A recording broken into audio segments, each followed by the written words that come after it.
I realized we were listening to the music and our heads were bobbing the exact same way.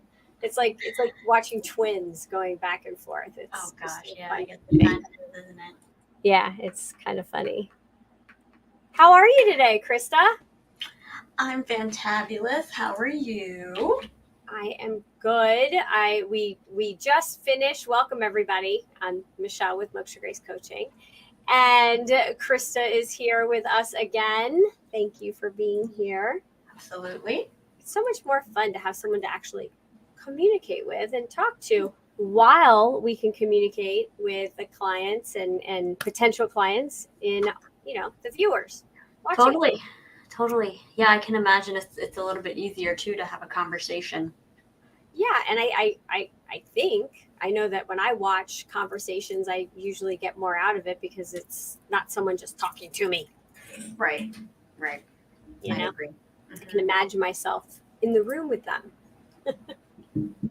Totally. Yeah, super cool. So we have an interesting, timely topic today. We do. Fireworks. Love them or leave them. Yeah.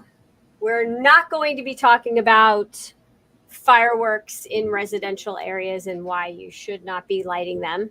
Especially when there's animals around, but we won't go into that today. We won't go into that.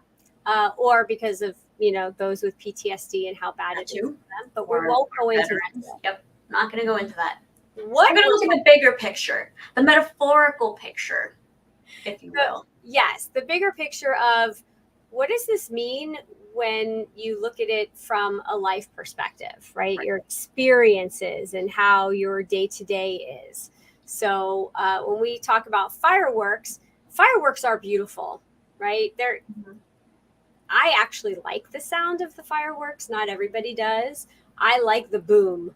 I like the crackles and the sizzles. I like the pretty colors. What do you like about fireworks?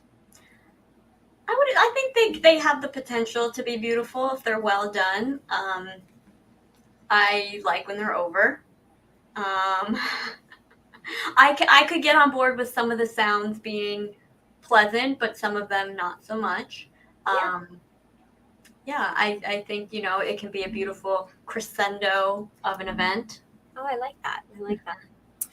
Well, before we dive in and tell everybody exactly how this pertains to your life and what exactly we mean by that, why don't we do what we always do and come into the moment so we can be here.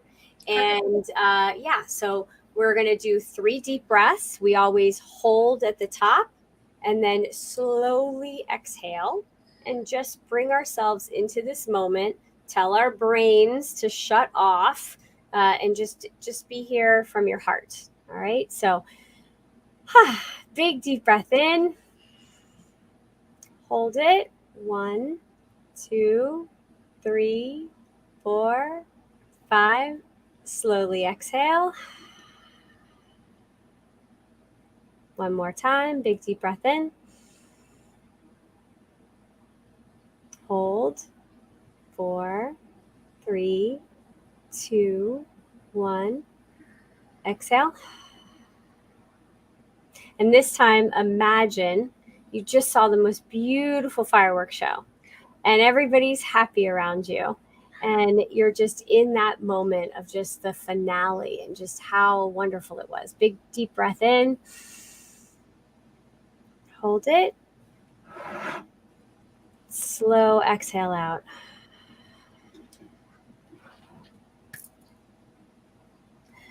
Yeah, being in the moment. So what we're talking about today with fireworks is a fireworks show is absolutely can be beautiful, exhilarating, full of happiness. And then what happens? It's over. The fireworks are fleeting. It's pretty for a second, but then there's smoke and debris and all these things to clean up, and wah, wah, wah. Maybe someone shoots one off and it goes underneath the car and everyone panics for a second because what if the car blows up because the bottle rocket is stuck? Oh my goodness. Well, yes. If we were to correlate it to life events, a firework moment in your life. For me, wedding, hands down. Firework moment, building up to it, making sure everything is staged, set, everything is organized and arranged. Not all the fireworks went off the way they were supposed to. Strange things happened. Spent a lot of time and energy planning the fireworks show. Yes. The wedding, it was stressful. And then moment. It was so amazing. So amazing, so wonderful. And then now we gotta clean up everything. Right. Now we gotta go pay the DJ. Exactly. So when you think about fireworks and life moments, how do you the question really is, do you try to maintain a fireworks show over your entire life, or do you enjoy the moments of fireworks and keep the cleanup at a minimum? Right. Or know ahead of time there's going to be cleanup because the fireworks show doesn't last forever. Yes. And what I like to help people come to is, what can you do in between the fireworks show so that you're not going from, no one wants to go from like exhilaration and happiness to complete doldrum, boredom, and misery, right? So how do you maintain a higher level of living? Not every moment is going to be a firework, but a lot of moments can be. Yeah. But how do you maintain that height, the height that you get to? That makes me think, I saw recently, we even talk about triggers a lot. Everyone's posting about trigger this and trigger that and all sorts of things. And They're trigger happy. Yeah, they're trigger happy. But I've seen recently this trend going around talking about glimmers, and they're calling them little glimmers. And it's basically just recognizing, seeing, and appreciating all those little things in your life. So those fireworks are those things like getting married, maybe starting a new job, starting school, graduating, having kids.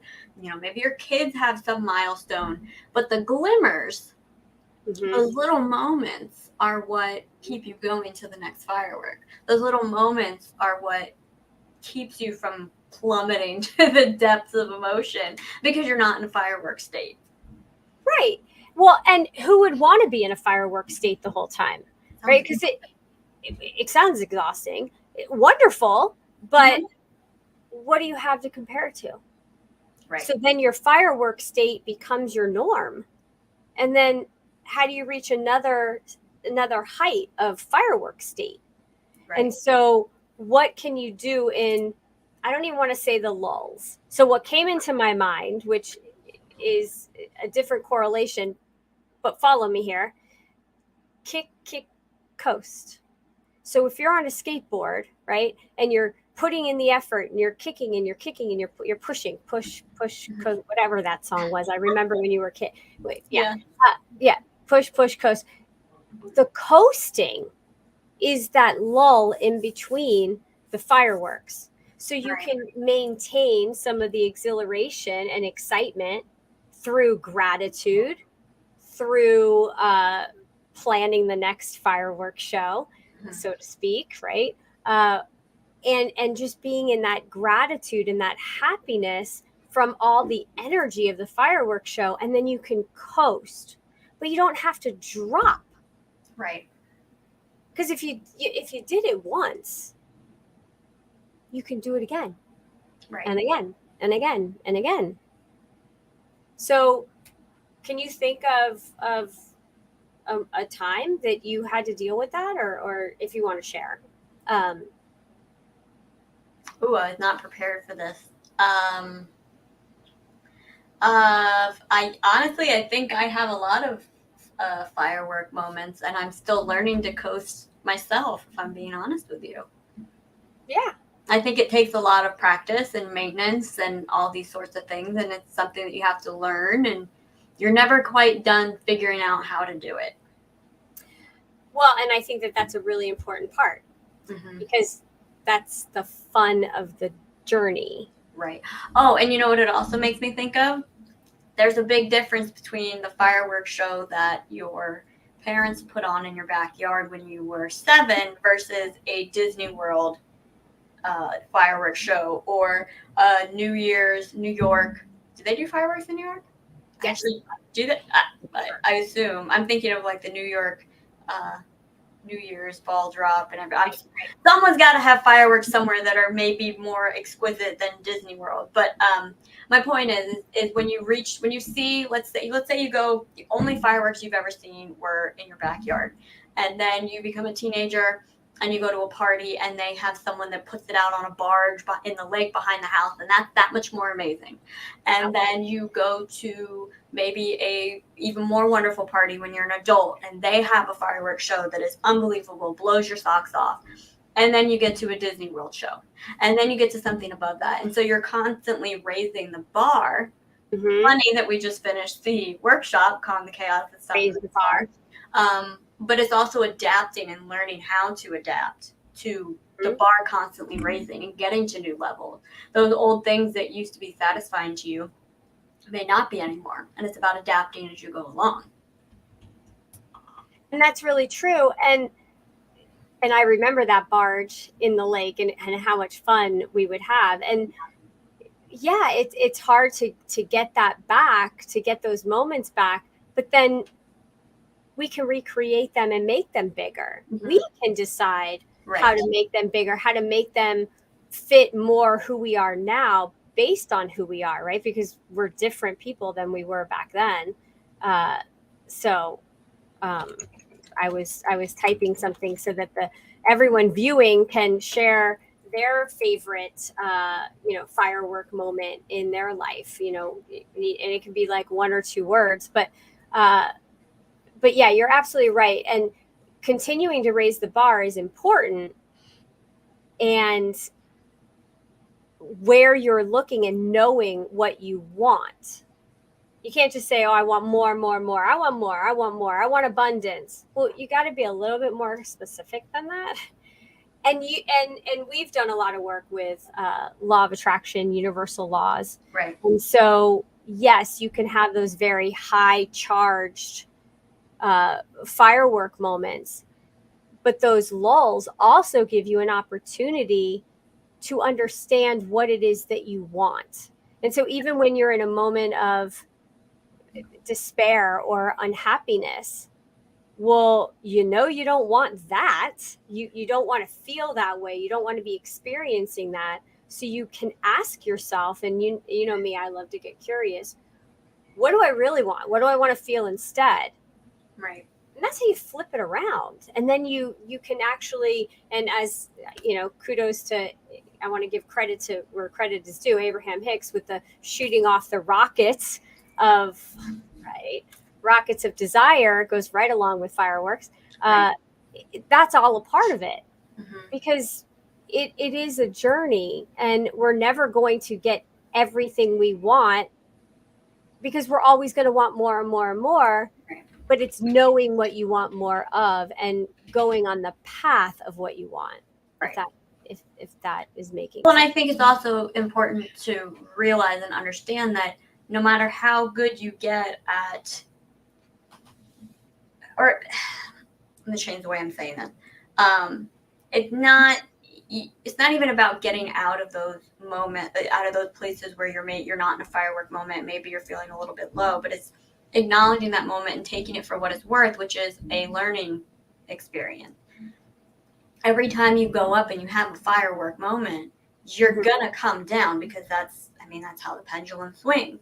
Right. And when that pendulum swings the opposite way, you have an opportune moment to take a look at everything and see, what am I missing? What am I not missing? How are things going? And so you may not feel great, but you also don't necessarily want to rush out of it, because you want to be able to take note of where you're at and acknowledge those things that are coming up. Because usually, at least for me, every amazing, wonderful moment is always either precursed by or afterwards I have a moment where I have to just realize everything else that didn't happen for a second. I know I'm not the only one that happens to. No, and I think that that's called the recalibration, right? The recalibrate. And so, okay, so here's something that I was learning the other day. I was watching Gaia, and I get into those series, and they were talking about the universal law of rhythm, right? And so the pendulum swings, right? We got the pendulum and it's swinging. The key is not necessarily to go from side to side in the big broadness of it. The key is really to find our zone that we can maintain. It's still going to swing, but if your pendulum is swinging only at this, it's going to, one, you're going to be more happy, right? More of the time versus this long, deep, travel. And I think that goes right into the importance of coaching because, in order to get your pendulum swing to not be quite as long and tedious, you have to do the work, number one, but you also have to maintain the work. Yes. And I know personally, when I started getting coaching is when I made the most progress of shortening that pendulum swing. Right. It still swings because it's always going to. That's the nature of life.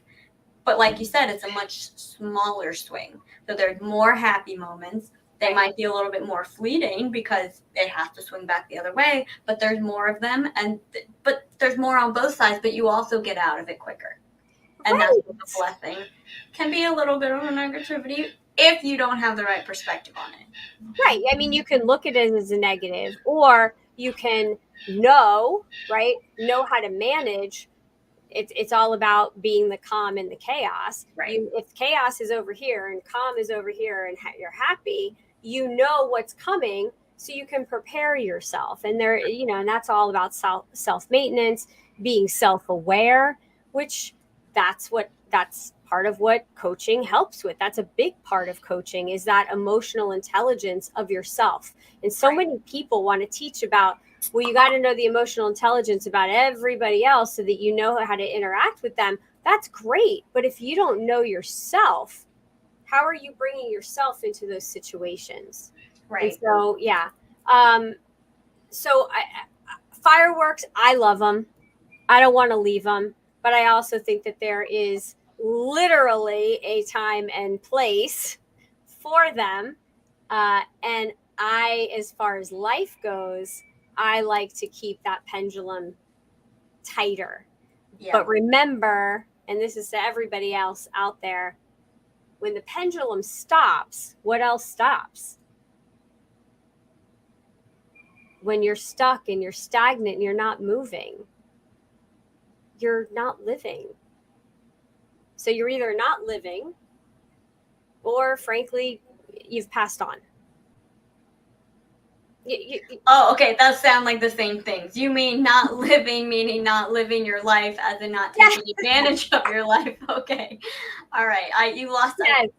It took me a second, but I'm with you now. Okay. Well, if it took you a second, then I'm sure everyone else was going, wait, what? Yeah. So yes, you're either not living your life because you're stuck and stagnant in a situation and you don't know which way to move, or I'm pretty sure that's called depression. Yeah. And getting out of that, even if it's just a little bit of flow, and then the more, and then, so that's what coaching helps with. So, we just finished up the workshop, Calm the Chaos. It's time to raise the bar. I had a great time. It had to be extended, so everyone was very patient with me because I was not feeling well. I had a new voice emerging, and that's why I had to lose my old one. And I did make an offer. It's our anniversary. It's Moksha Grace's anniversary month. And so I gave everyone that registered and attended the workshop a special offer. They already know what that is. I'm not leaving everyone else out that comes to these moment of presence.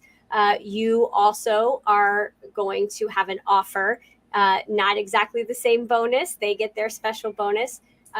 But for everyone that books a call, that jumps on a call with me this week, next week, the special offer is that my different coaching offers, and I am now offering a group coaching opportunity, which means that costs are less, and I'm able to give that to you, that opportunity to you, because I want to be in service to more people, and I want you to have access to coaching, because it does change your life. And so it opens your eyes to so much, and you start doing things differently. So my programs run 3 months. So it's either 3 months one-on-one or 3 months in a group a group program that we're going to be doing. You're going to learn the same things, but just as a group. It's going to be a lot of fun, because then you get to interact with the other group. I'm going to tap it out at 8. So the first 8 people that get the offer, because I think that that's just a really good number, is 8 at a time. I'm going to stop you for a second. Why don't we talk about what group coaching is exactly, because a lot of people aren't sure. Now, I've done group coaching and it's wonderful, but why don't you tell us a little bit about what group coaching is? Because, like, is it just you're just coaching the group as a whole, or yeah? So basically, group coaching is we're going to go through the program that I take my one-on-one clients through. And when we come together weekly for 12 weeks, we are going to you will have the opportunity to have one-on-one coaching.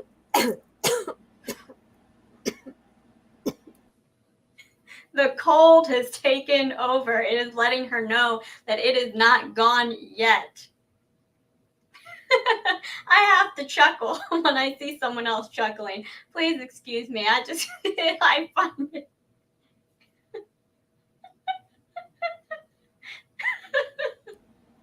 Thanks. No problem. You can always count on me to chuckle. Not Mom, are you okay? Anyway, as I was saying, group coaching is we get together and I coach you one-on-one in the group environment. Stop laughing. One-on-one in the group environment. You have time with me. And we go through the whole process. You need to take a sip of water. Yes, please. Yeah. What she's trying to say is, so in the group coaching, I'll jump in because I have done group coaching before. You'll be in a group environment. You'll go through the program. The program is customized for each of you. You want to take over now? You're doing great. But yeah. Okay. It's customized for each of you, even though you are in a group environment. But on the group coaching calls that'll happen weekly, you'll get coaching that is for you. So you'll be getting one-on-one coaching in a group environment. So you'll be able to bring whatever's coming up for you to the group coaching session. You'll get coached one-on-one. But the beautiful thing is that your coaching will then help everybody else that's on call, because chances are whatever you're going through, they either have gone through, are going through, will go through. And if nothing else, it provides great perspective shifts for everybody, because it's a great way to, even if it's something that you're not going through, you get to hear about something that someone else is going through, and it can help shift perspectives in you as well. Right. And I will tell you, I've been through both as well. My one-on-one coaching was so good and so robust, and I got so much out of it. The biggest difference that I saw with the group coaching was I could kind of get a gauge. Thank you, Marla. I could get a gauge for where I was in what we were learning. And somebody else's perspective helped me dive deeper, or my perspective helped them dive deeper. So the group coaching aspect is really good. It's a great opportunity. It's a way for me to offer my services to more people, and help guide you to where you want to go.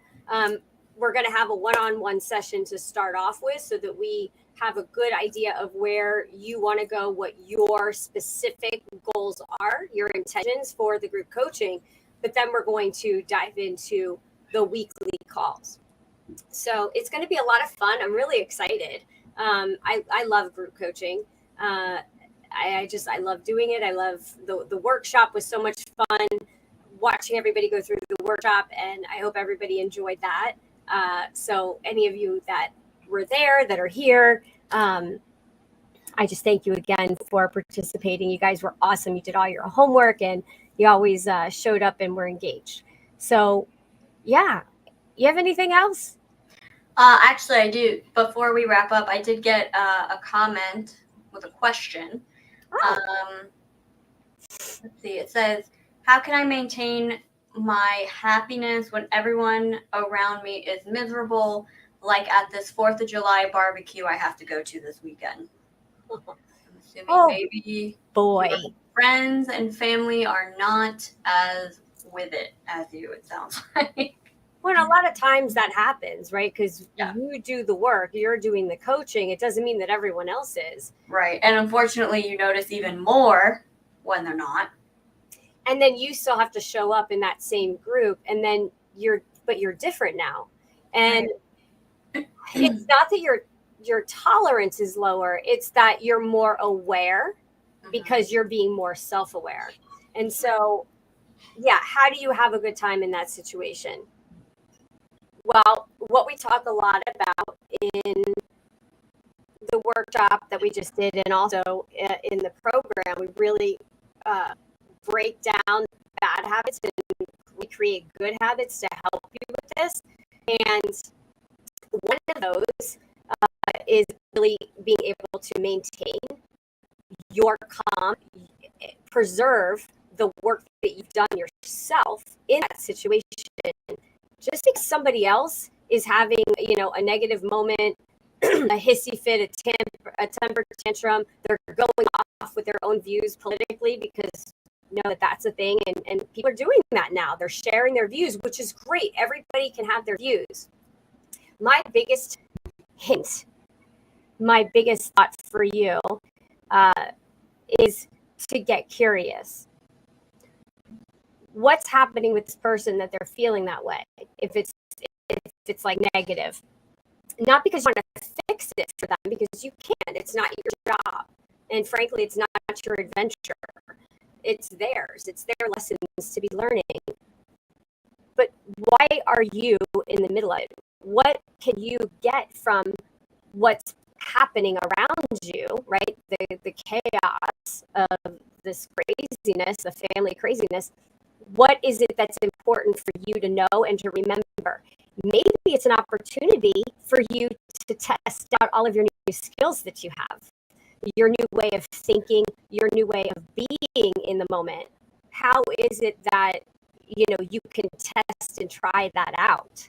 And so that's always, and look at it as fun, right? You get a new car and you're driving it on the the highway in traffic. That's no fun. Sometimes you got to take it out to an open road and just gun it.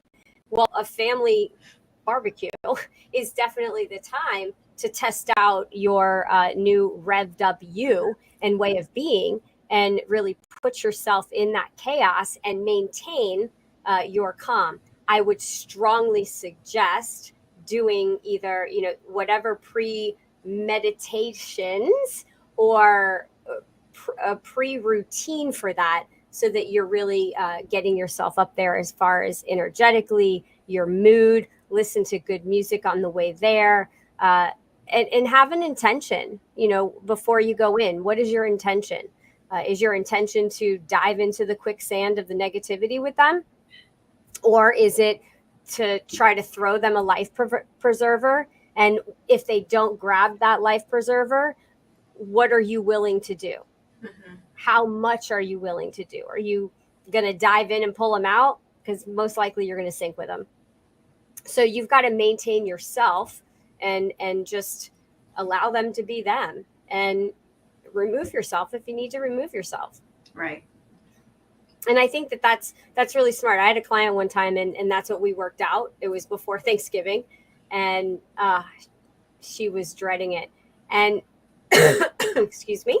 And she knew that if she went in there and gave herself permission, that when her meter was full, that it was time to go.